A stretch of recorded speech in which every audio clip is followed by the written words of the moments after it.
ఈ వాక్యాన్ని వీక్షిస్తున్న సహోదరి సహోదరులందరికీ క్రీస్తు పేరట వందనములు. ఈరోజు వాక్యం ద్వారా దేవుడు మనతో చెబుతున్న మాట, వివేకము కలిగి దేవుని వెతుకువారు కలరేమో అని దేవుడు ఆకాశం నుండి చూచి నరులను పరిశీలించెను. కీర్తనల గ్రంథము 53వ అధ్యాయము 2వ వచనం. నిన్ను నన్ను దేవుడు ఆకాశం నుండి పరిశీలిస్తున్నాడన్న విషయం తెలుసా నీకు? వివేకం కలిగి దేవుని వెతుకువారు ఉన్నారా అని దేవుడు మనందరినీ చూస్తున్నాడంట.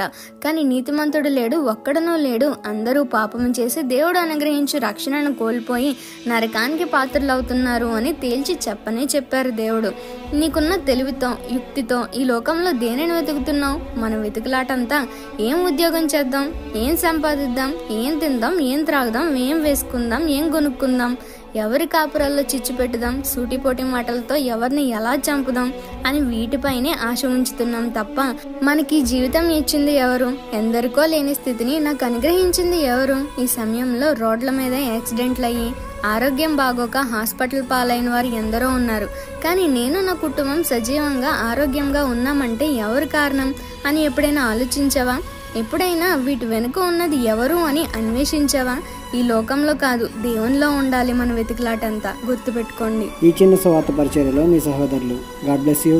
ఆమేన్.